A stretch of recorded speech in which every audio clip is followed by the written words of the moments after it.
ना इधर ना उधर, सीधे मुद्दे पर नजर। और क्या है आज की खबर, आप देखना शुरू कर चुके हैं न्यूज़ 18 पुनीत के साथ। क्या दुनिया एक बार फिर से तीसरे विश्व युद्ध की तरफ बढ़ रही है? हम बात इसलिए ये कर रहे हैं क्योंकि रूस और यूक्रेन के बीच अब जो स्थितियां हैं वो बहुत ज़्यादा तनावपूर्ण हो रही हैं और बहुत बड़ा अटैक यूक्रेन की तरफ से रूस पर किया गया और रूस ने भी बड़ी तैयारी कर ली है। लेकिन इस बीच अमेरिका की तरफ से बयान आया कि रूस आग से खेल रहा है। चीन की तरफ से अमेरिका के लिए बयान आया कि अमेरिका आग से खेल रहा है। रूस की तरफ से अमेरिका के लिए बयान आया कि हम एक ही चीज़ जानते हैं जो बहुत बुरी है और वो है वर्ल्ड वॉर 3। तो परिस्थितियां क्या हैं, अभी क्या हालात बन रहे हैं, इन्हीं को समझने के लिए चर्चा की करते हैं शुरुआत। अंकुर त्यागी मेरे सहयोगी मेरे साथ मौजूद हैं, सीधे उनके पास चलते हैं और उनसे समझते हैं अभी के मौजूदा हालात को। अंकुर जी। देखिए, मौजूदा हालात की अगर हम बात करें तो इस तरफ इस समय जब हम ये वीडियो बनाएंगे या जब हमारे दर्शक देखेंगे, उस वक्त एक मीटिंग हुई अहम इस्तांबुल में, जिसमें दोनों देशों के बीच में, यूक्रेन के बीच में और रूस के बीच में बातचीत हुई। लेकिन मीटिंग ऐसे एब्रप्टली ख़त्म हुई और ये ऐसा मतलब क्योस था वहाँ पे कि जो यूक्रेन के जो नेगोशिएटर थे, रूस के साथ जो बात कर रहे थे, उनके लैपटॉप भी ओपन रह गए और वो मीटिंग छोड़ के चले गए। फिर बाद में किसी ने बताया कि यार आपके तो लैपटॉप भी ओपन है, तो फिर उन्होंने जल्दी जल्दी वो लैपटॉप बंद किए। मतलब इस तरह का क्योस और एक एनिमिटी, हॉस्टिलिटी ऐसी देखने को वहाँ पे मिली। ये मीटिंग ख़त्म हो चुकी है। याद होगा आपको, हम इस मुद्दे को पहले भी डिस्कस कर चुके हैं। एक पुराने वीडियो में मैंने कहा था, जिसमें मैंने ये अपना एक नज़रिया पेश किया था कि ये बातचीत तब तक नहीं हो सकती जब तक अमेरिका इसमें इन्वॉल्व नहीं होगा, ट्रंप नहीं होंगे। टर्की ने एक कोशिश की। टर्की चूँकि वो थोड़ा सा अपना इन्फ्लुएंस दिखाना चाहता है, बट इस नेगोशिएशन में रूस और यूक्रेन के बीच में जो डिफरेंसेस हैं वो इतने बड़े हैं, उतने ज़्यादा हैं कि उनको एक या दो मीटिंग में पार पाना या उनसे एक दो मीटिंग में ख़त्म करना आसान नहीं है। इसमें एक बड़ा नेगोशिएटर चाहिए जिसका नाम है अमेरिका। अब अमेरिका की बात नहीं सुन रहा रूस, ये अलग मुद्दा है। मुद्दा अलग है, लेकिन अभी जो कल जो अटैक हुआ, कल जो खबर आई, उसके बाद ये मीटिंग होना, तो मीटिंग तो खैर पहले से शेड्यूल थी इसलिए मीटिंग हुई, लेकिन उसके बाद तो जाहिर सी बात है कि रूस का $2 बिलियन का नुकसान कर दिया। दो नहीं, इससे ज़्यादा है पुनीत। ये तो एस्टिमेट आपने बताया, लेकिन और मीडिया रिपोर्ट्स कुछ कुछ और ज़्यादा फिगर को बता रही हैं। लेकिन सवाल ये है कि रूस के अंदर जाके उनके एयरबेस पे ओपन में खड़े जो 4000 किलोमीटर दूर, 4000 किलोमीटर, जहाँ वो उम्मीद भी नहीं कर सकते। 4000 की बड़ा बॉर्डर होता है, अगर मिसाइल फायर करेंगे तो इंटरसेप्ट हो जाएगी, और कोई फाइटर प्लेन आएगा तो 4000 किलोमीटर कैसे बीच में उसको डॉग फाइट में स्क्रम्बल कर दिया जाएगा। पॉइंट ये है कि ये बड़ा एक बहुत ही प्रिसीशन अटैक था, जिसमें मुझे लगता है कि प्लानिंग ये वेस्ट की थी, इसमें यूक्रेन के बस की नहीं था। ये हुआ, ये प्लान किया गया, हो सकता है कि इसमें ब्रिटेन इन्वॉल्व हो, जर्मनी। खबर ये आई थी कि ये अटैक करने के पहले यूक्रेन ने अमेरिका को इत्तला कर दी थी। नहीं, वो इत्तला जरूर की हो, लेकिन जो यूरोप है, यूरोप बिल्कुल खड़ा है। आप देखिए, आप इसे डिनाई नहीं कर सकते कि जो वापस जो ड्रोन थे ये ब्रिटिश मेड थे, ये जर्मन मेड थे कुछ इसमें। तो ऐसा नहीं है कि यूरोप पीछे से लड़ाई नहीं लड़ रहा। जिसको भी ये गलत फहमी हो कि यूक्रेन अपने मन से लड़ाई लड़ रहा है, नहीं, यूरोप खड़ा है। और क्यों वर्ल्ड वार 3 की बात आती है, आप याद कीजिए ना कि जब जर्मनी में रेड आर्मी आ गई थी, यानी कि रूस की सेना आ गई थी, तो पूरा यूरोप रशिया को एज ए थ्रेट मान रहा है। त्राहिमाम मच गया। हाँ, वो मान रहा है कि ये थ्रेट है पूरे यूरोप के लिए, क्योंकि अगर रशिया ने वो तबाही मचाई जो वर्ल्ड वार के टाइम पे हुई थी, तो फिर उसका कब्जा हो जाएगा। मतलब स्टेप बेसिकली सर्वाइवल की जंग मान रहे वो।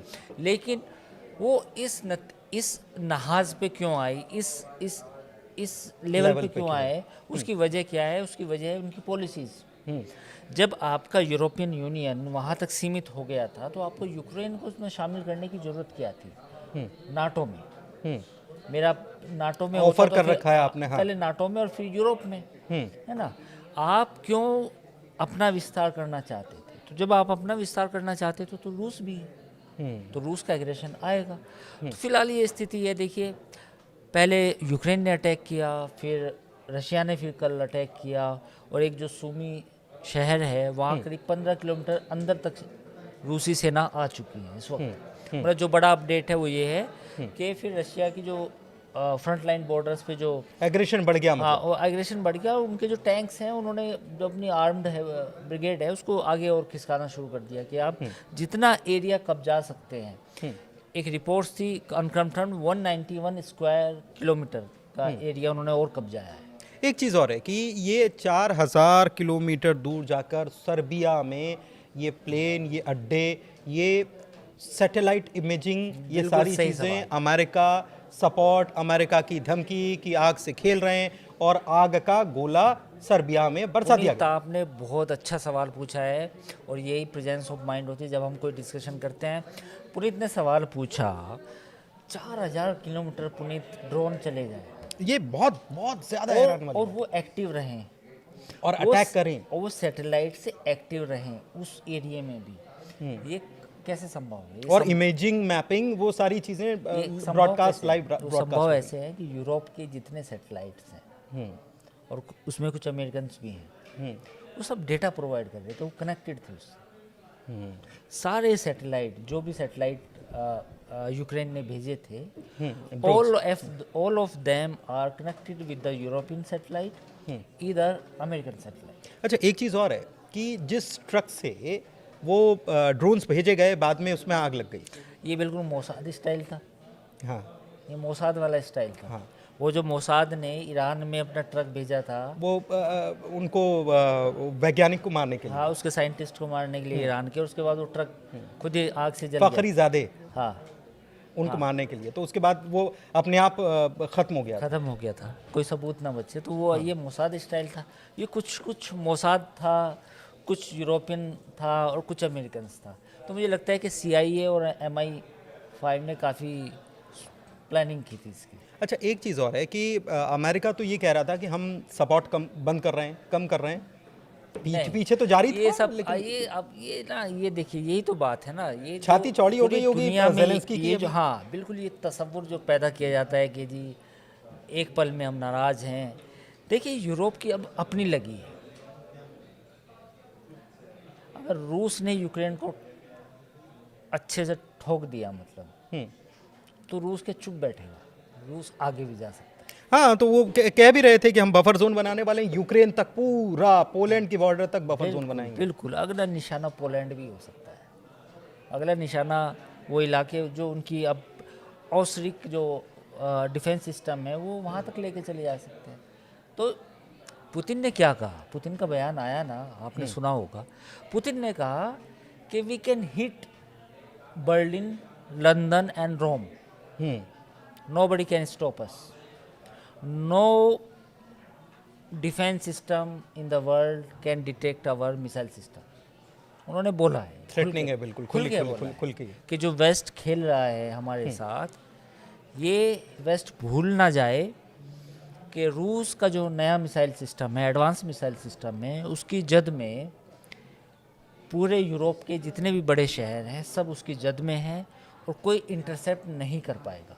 बीच में हमारी मिसाइल को कोई इंटरसेप्ट नहीं कर पाएगा। ये रूस के राष्ट्रपति व्लादिमीर पुतिन ने साफ तौर पे बोला है। अच्छा, एक चीज़ और है, ये तो रूस, अमेरिका, यूक्रेन की हम बात कर रहे हैं, लेकिन इसमें एक और खिलाड़ी कूद रहा है जो है चाइना। और दिलचस्प बात यह है कि डोनाल्ड ट्रंप, अमेरिकी राष्ट्रपति, कहते हैं कि रूस आग से खेल रहा है, फिर चाइना अमेरिका को समझा रहा है कि आप भी आग से खेल रहे हो। ये चाइना का रोल क्या है इसके अंदर? देखिए, चाइना का रोल तो सीधा सा है कि चाइना तो रूस के साथ दे रहा है इस मामले में, क्योंकि जब से ट्रेड वार वाला मसला हुआ तो अमेरिका के साथ तो उसकी अलग ही मामला चल रहा है। ट्रंप ने सब गड़बड़ कर दिया बेसिकली। अगर आप एक लाइन में मेरे से सवाल पूछें, पूरी दुनिया में जो, ये मैं नहीं बोल रहा, लोग कहेंगे कि आप कौन होते हैं, आप तो कुछ इतने बड़े वो भी नहीं है। पूरी दुनिया के जितने भी एनालिस्ट हैं, आप कहीं भी किसी भी सोशल मीडिया प्लेटफॉर्म पे चले जाओ, आर्टिकल उठा लो, वो पूरी दुनिया यही कह रही कि सब गड़बड़ है। गड़बड़ इन द सेंस, ये लड़ाई हैंडल की जा सकती थी अच्छे तरीके से, अब ये एक ऐसे मतलब लेवल पे पहुंच गए कि इसको कुछ लोग कह रहे हैं कि पर्ल हार्बर मोमेंट है। यानी कि जो अमेरिका ने, जापान ने पर्ल हार्बर पे अटैक किया था, उसके बाद पूरी वो डायनामिक मतलब ये आप बहुत गंभीर सिचुएशन की तरफ इशारा कर रहे हाँ, मैं यही तो कह रहा हूँ। तो ये गड़बड़ किसने की है? डोनाल्ड ट्रंप का वो जो बड़बोलापन और वो जो चीज़ों को ना समझने की जल्दी और अपना फैसला सुनाने की जल्दी, वो भी जिम्मेदार है कहीं। दूसरा मसला, इसराइल हमास का कुछ नहीं हो रहा, कोई सीज फायर नहीं हो रही। कुछ चल ही नहीं रहा है इसराइल हाँ। अपना मामला चला वो रहा है। इसराइल अपना, को हाँ। कह रहा है कि भाई मुझे अपने 10 बंधक छुड़ाने हैं, मेरी बुला से कुछ भी हो। हम्म। उधर फ्रांस जो है अपना राग अलापा है, फ्री फ़लस्तीन और झंडे लगा रहा है। एफएल ब्रिटेन भी टावर- ये कह रहा है है ना, हाँ। ब्रिटेन एफएल टावर पे और बड़ी बड़ी इमारतों पे झंडे लगाए जा रहे हैं, उनसे कुछ नहीं होने वाला। हम्म। ये मसला। तीसरा, इंडिया पाकिस्तान के कॉन्फ्लिक्ट में अमेरिका ने जिस तरीके से साइलेंटली कहीं ना कहीं इनडायरेक्टली पाकिस्तान को हल्की सी हवा दी, मैं इसे हवा दी बोल रहा हूँ, वो भी एक अजीबोगरीब थी। मतलब आप ट्रेड करें इंडिया से, है ना, आपको सपोर्ट चाहिए क्वाड में इंडिया का, आपको अपना सामान बेचना है इंडिया में, आपको सॉफ्टवेयर इंजीनियर चाहिए इंडिया के, और जब कुछ ऐसी लड़ाई हो तो तब आप ओसामा बिन लादेन को रखने वाले, अपने घर में पनाह देने वाले मुल्क को, वो ट्रम्प है, कुछ भी कर सकते जो हैं। किसी भी चीज़ का एक्सपोर्ट नहीं करता पूरी दुनिया को, उसके साथ आप गलबैया कर रहे हैं। तो मिल लिए ना, शरा से मिल लिए, हैं? अल शरा से मिल लिए, अल सीरिया में शरा से जाके। मिल लिया, सीरिया में अलकायदा के टेररिस्ट से मिल लिया आप। सिर्फ क्या कि वो जो कतर ने और सऊदी अरब ने कुछ जो बोइंग को जो ऑर्डर्स दिए हैं उनको लेके आप खुश हो गए। एक चीज़ और है, अमेरिका एक चीज़ बड़ी बात और कह रहा है, और वो कह रहा है कि ताइवान पर चीन 2027 तक अटैक कर सकता है। मतलब ये चीज़ें जो हैं ये स्थितियों को बिगाड़ने देखिए, वाली हैं नहीं बिल्कुल वो तो है ही। मैं वापस और दुनिया फंस जाएगी इसमें। हाँ, ये तो है, ये खतरा है। ये खतरा तब भी था जब कोविड का मसला उठा था, क्योंकि तब भी एक ये रिपोर्ट्स आई थी कि पूरी दुनिया का ध्यान भटकाने के लिए चीन ये कर सकता है, क्योंकि उस वक्त चीन पे आरोप लगे थे। ये खतरा हमेशा रहेगा। जो अगला युद्ध होगा पूरी दुनिया में, अगर ये युद्ध खत्म होता है, पहले तो इसी के खत्म होने की उम्मीद नहीं है। ये बढ़ेगा क्या, मैं ये पूछना ये चाहता बढ़ेगा, ये बढ़ेगा। हूं। इन्वॉल्वमेंट किस किस का हो जाएगा? देखिए, इसमें इन्वॉल्वमेंट ये होगा कि अब रूस अपनी ज़्यादा बातें मनवाएगा। यूक्रेन के पास कुछ ज़्यादा चीज़ें नहीं हैं, और जो तबाही अभी मचेगी रूस की तरफ से वो बड़ी होगी। यूक्रेन की तरफ से भी मचेगी?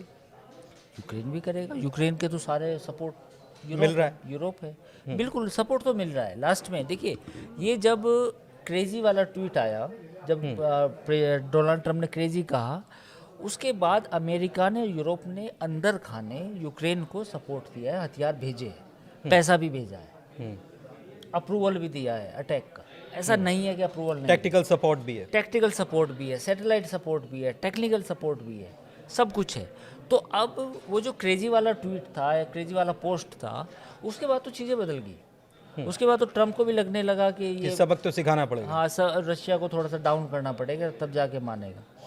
लेकिन अब रशिया जो है, जो ओशरिक जो मिसाइल सिस्टम है उसकी बात करने लगा, टैक्टिकल न्यूक्लियर वेपन्स की बात करने लगा, कुछ तैनाती कर भी दी है। कुछ आप अगर विजुअल देखेंगे तो जो उसका नया एडवांस मिसाइल सिस्टम है वो अब वो बॉर्डर पे लेके जा रहा है पोलैंड के, है ना।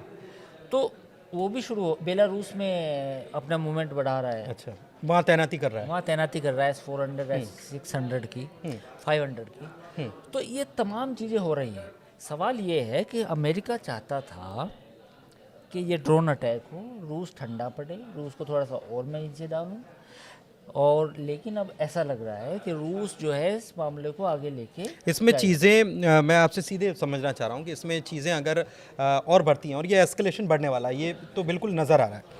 इसमें यूक्रेन के साथ आकर क्या सीधे तौर पर जर्मनी या ब्रिटेन या फ्रांस या पोलैंड या ईरान रशिया की तरफ से या चाइना रशिया की तरफ से ऐसी चीज़ें बनती हुई दिख रही हैं क्या? क्योंकि ये वर्ल्ड वॉर 3 की स्टेज पर तो आकर खड़े हो गए, ये आप कह रहे हैं। हाँ, ये तो मैं कह रहा हूँ। ये मेरा एनालिसिस ये है कि वर्ल्ड वार होना हो, पर आपने एक स्टेज सेट कर दी। मतलब मल्टी कंट्रीज जो हैं वो अब इस कॉन्फ्लिक्ट में शामिल हो रही हैं। नहीं, पूरा यूरोप एक साइड है, अमेरिका उनके पीछे है, और दूसरी तरफ रूस है।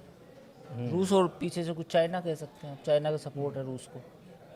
और रूस अगर पोलैंड या फ्रांस या कहीं और अटैक करता है तो ये तो नाटो बनाम हो जाएगा।